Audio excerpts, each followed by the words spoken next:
Saya bacakan ya. Adapun emas yang dibawa kepada Salomo dalam 1 tahun ialah seberat 666 talenta. Belum terhitung yang didapat dari saudagar-saudagar dan dari pedagang-pedagang dan dari semua raja Arab dan bupati-bupati di negeri itu. Raja Salomo membuat 200 perisai besar dari emas tempaan. 600 shikal emas dipakainya untuk setiap perisai besar. Ia membuat juga 300 perisai kecil dari emas tempaan. 3 mina emas dipakainya untuk setiap perisai kecil. Lalu raja menaruh semuanya itu di dalam gedung hutan Libanon. Berarti di situ dulu.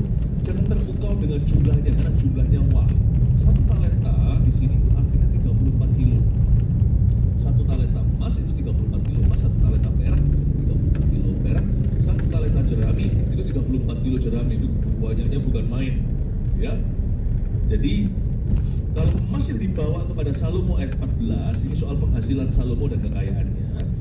Dalam 1 tahun ya, annually secara per 365 hari ialah seberat 666 talenta. Nggak usah dihitung, nanti aja pulang ke rumah kalau kita penasaran. 666 talenta itu kali 34, itu kira-kira berapa ton?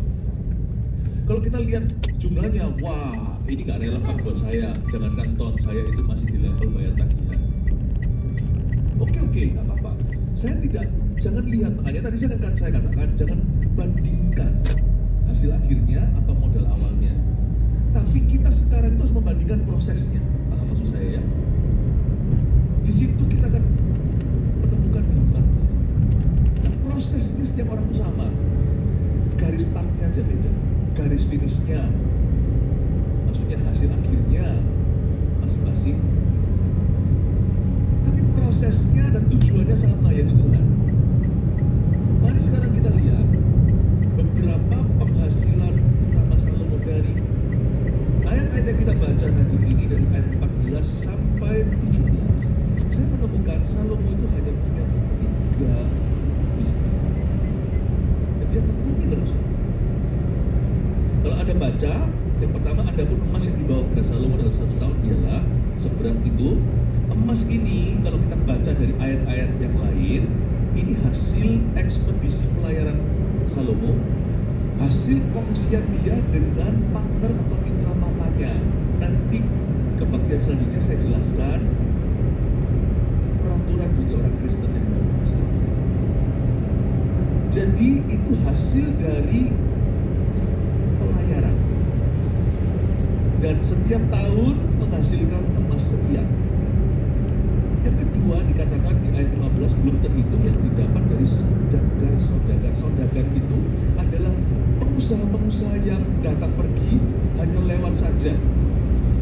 Jadi Salomo itu fokus di trading berbagai barang-barang, hasil-hasil buminya. Misalnya seperti ratu yang datang dari Ethiopia, itu datang membawa segala macam rempah-rempah. Salomo itu, bayangan saya ya, Alkitab nggak menulis begitu ya. Ratu-ratu negeri Sheba datang itu membawa rempah-rempah segalanya. Itu hal-hal yang bisa disimpan waktu yang lama. Zaman dulu itu mereka itu pintar dengan teknologi untuk mengawetkan, tapi tanpa kimia. Jadi hebat-hebat. Misalnya kalau Mesir terkenal dengan buminya. Jadi apa yang disimpan sama Salomo? Salomo itu suka nyimpan, bukan hoarder ya, bukan orang yang nyimpan kaleng-kaleng buat barang-barang yang tidak, yang menyimpan. Kadang-kadang kalau semakin tua kita tuh semakin melekat sama barang itu susah pergi. Jadi rumah itu jadi penuh dengan barang dan nggak pernah pakai semua. Hidup itu jangan banyak barang kalau bisa. Lalu apa? Nah, Salomo itu simpan itu hal-hal yang berguna karena itu semua aset, itu inventaris, itu semuanya adalah berkat yang dia kelola. Jadi dia itu, bayangan saya ya, apa yang ada mentahannya itu sama dia itu dikelola, dibikin packaging yang bagus dan sebagainya. Lalu saudara-saudara dagang datang, lalu nanti sama dia itu terjadi pertukaran. Saya kasih barang ini, zaman dulu kan ada barter seperti itu. Kamu kasih barang itu, dia nggak punya apa, dia nggak punya merak, dia nggak punya apa, dia itu punya kebun binatang tuh Salomo itu. Alkitab mengatakan waktu dia pelayaran itu, kapal-kapalnya pergi itu kembali itu membawa Salomo itu sangat-sangat berpikir jauh dan sangat brilian. Dia tahu barang itu harganya sekian, tapi kalau di tangannya dia harganya bisa berkali lipat. Tapi saya mau tunjukkan pada Anda, barangnya itu variabelnya banyak, tapi otaknya cuma satu. Dia tahu bagaimana men-trading. Jadi dia punya bisnis lain ekspedisi tadi pelayaran, dia juga punya trading. Selain itu juga dari saudara-saudara yang datang pergi yang berbisnis dengan dia, tukar-tukaran tadi, juga ada dari pedagang-pedagang dan dari semua raja Arab dan bupati-bupati di negeri itu. Bupati-bupati adalah tempat orang-orang yang di-stationkan atau yang diposisikan. Mereka tidak datang pergi. Maka Salomo juga punya toko-toko tetap yang memberikan penghasilan. Kalau kita dengar cerita tentang Salomo, Salomo ini orang terkaya di dunia. Kita semua berkata, how lucky he is. Beruntungnya. Tidak loh. Orang ini juga menabung. Memang modalnya besar karena ayahnya raja. Raja Daud itu, di zaman Daud itu Israel jaya. Tapi belum sejaya di zaman Salomo tapi. Karena hanya di zaman Salomo lah perak tidak ada harganya. Di zaman Daud, perak masih mahal. Saya mau tunjukkan prosesnya. Memang dia mulai dengan modal besar. Tapi di tangan dia, jadi lebih jaya.